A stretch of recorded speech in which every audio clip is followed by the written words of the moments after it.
O que dizer de Freud, Jean Paul Sartre, Derrida, Dawkins, Darwin? O que dizer dos ateus, né? Pessoas inteligentes, pessoas sábias, que acabavam entrando em controvérsias por conta de várias discrepâncias, às vezes religiosas mesmo. Não foram sábias no sentido ou quesito de buscar a Deus. Muitas pessoas têm a mente pequena e julgam os ateus porque não conseguem alcançar a sua linha de pensamento.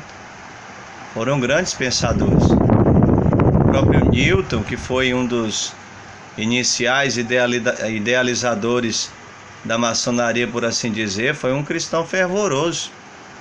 Nosso amigo Isaac Newton. Albert Einstein, com suas discrepâncias controversas, seus desideratos, em forma alguma, em momento algum, tentou desindexar ou obliterar os conceitos verdadeiros da importância da Bíblia Sagrada. Não é à toa que o próprio Freud diz que quando Paulo fala de Pedro está falando muito mais de Paulo, só em gestos, em atitudes, do que mesmo o próprio Paulo falando, em algumas de suas afirmações. O problema em questão nos tempos presentes é aquela coisa dos judeus. Os judeus, eles cultuavam a Deus, exaltavam, mas em alguns tempos aí atrás foram encontrados artefatos enterrados ao lado de altares judeus, altares cristãos, e eram imagens de esculturas pagãs. E a gente tem que ser realista e reconhecer algumas coisas.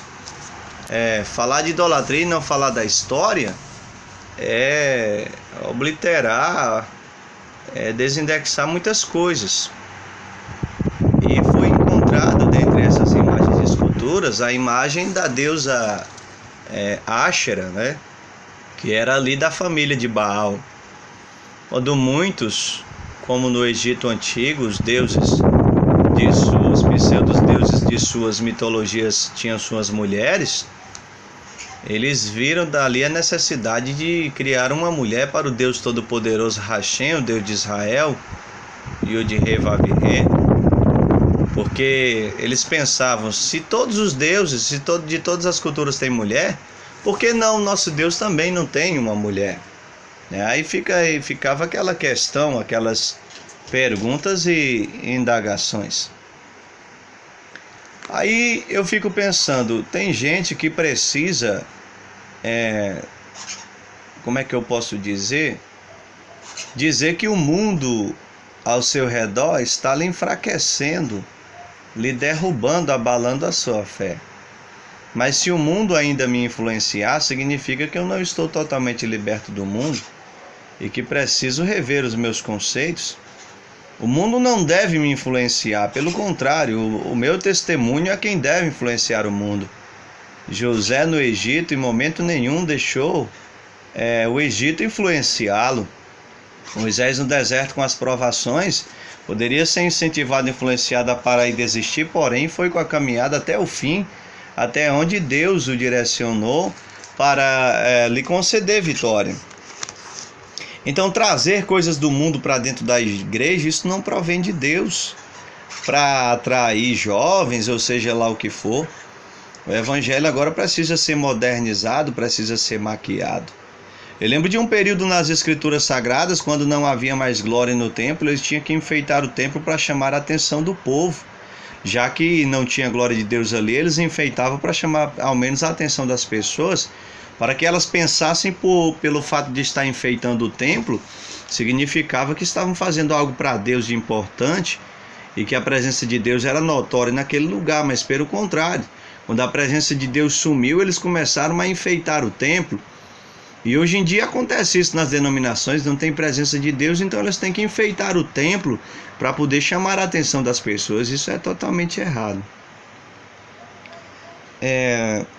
Aceitar as coisas, tudo de errado, tudo do mundo dentro da obra do Senhor, isso é algo terrível, que não provém de Deus, isso é algo satânico, é algo satanista. Eu devo sim repreender e não aceitar tudo aquilo que não provém do Senhor, seja na congregação, denominação, comunidade que eu esteja, porque Deus não é um Deus que se adequa às pessoas que têm que se adaptar à palavra do Senhor se quiserem receber a sua salvação. A gente tem uma certa dificuldade também em aceitar os irmãos, né, como eles são, e respeitar as autoridades. Talvez isso desde o princípio da igreja primitiva, aquelas separações, como quando Paulo foi levantado por Deus, aliás, e Pedro questionou ali com seus discípulos: quem te levantou? Ele disse: o próprio Jesus Cristo foi quem me levantou. E Pedro disse: Paulo, fica aí que eu venho já para a gente evangelizar. E foi embora. Passaram os 14 anos Paulo esperando. De repente um dia Deus o impulsiona para fazer a obra.